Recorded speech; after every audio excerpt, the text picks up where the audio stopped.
Eu gravei esse vídeo aqui para te mostrar como que todo esse mecanismo está funcionando e a parte da programação. Aqui eu tenho uma plaquinha de Arduino com extensor, tá? Com shield de extensão de 5 volts. Eu tenho também o motor Tower Pro, é um motor Tower Pro, que é um motor mais forte, com torque melhor. Custa em torno de uns 50 reais, a placa você pode encontrar por uns 30 reais. E o sensor infravermelho você encontra por 5 ou 6 reais, tá? Com todo esse mecanismo é possível fazer um dispensador de álcool e gel automático que você não precisa tocar, tá? Ó, eu não toco e olha só. Ele percebe a presença da minha mão e dispensa o álcool e gel. Seria algo muito valioso para combater, por exemplo, o coronavírus, um recipiente que você não precisasse tocar, tá? Eu usei muita coisa que eu tenho em casa, no caso aqui palito de sorvete que eu coloquei no motor, elástico de carteiro. Eu vou mostrar para vocês e aí vai aparecer minha voz, né? Vocês vão ouvir a minha voz explicando como isso tudo aqui funciona junto, e eu também vou explicar a parte da programação. Então aqui está o nosso mecanismo, vamos fazer um tour. Aqui nós temos a placa de Arduino, tá? Ali no computador tem a programação, já vou explicar. E descendo aqui, ó, eu tenho um cabo USB trazendo alimentação para a placa.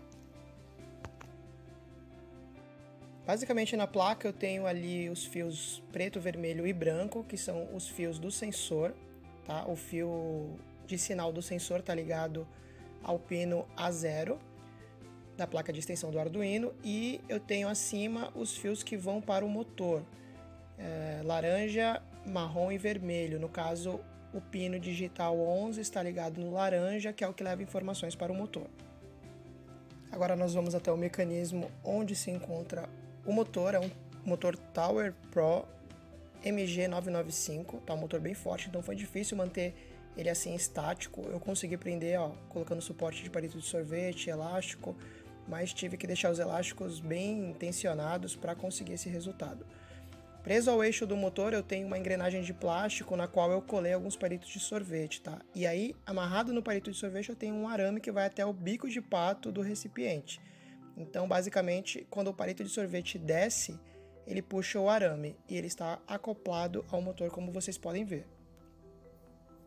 Então aqui, ó, tenho o nosso sensor preso a um arame. A gente consegue ver ali uma luz violeta, a câmera pega a luz violeta saindo, é o laser do sensor, bem legal. Então assim, a gente tem ali o sensor preso por arame e acima o bico de pato. Eu passei um palito de sorvete, preso toda a extensão do bico de pato. E na verdade, quando o motor lá embaixo gira, ele puxa para baixo esse arame que está amarrado ao bico de pato, derramando gel sobre as nossas mãos.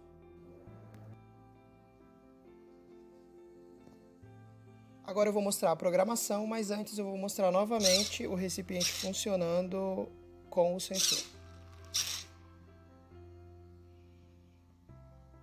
Eu sempre falo para os meus alunos sobre a questão da estrutura de condição na programação, tá? Então no caso aqui a gente está usando a estrutura de condição e, por exemplo, se não há nada na frente do sensor, ele permanece nessa posição que é um ângulo de 150 graus do motor, tá? Se eu coloco a mão na frente, ele detecta um valor, ele passa a transmitir um valor, tá? Que é 0, ou seja, tem um obstáculo na frente do sensor infravermelho.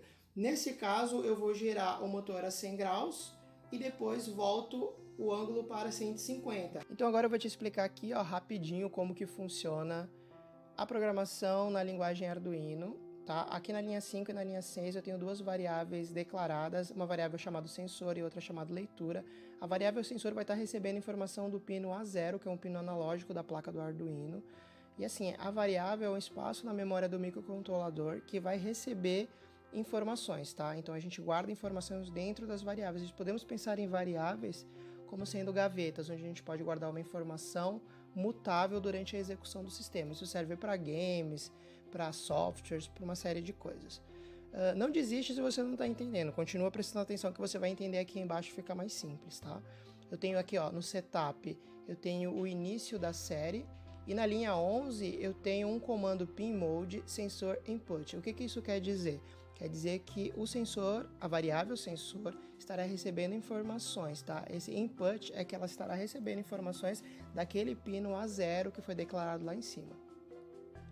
Na linha 12 eu tenho dizendo que o servo 1 está conectado ao pino 11, ou seja, virá do pino 11 as informações do que ele deve fazer, e eu inicio ele com 150 graus de engrenagem do motor, ou seja, a engrenagem do motor vai estar em 150 graus no início do programa.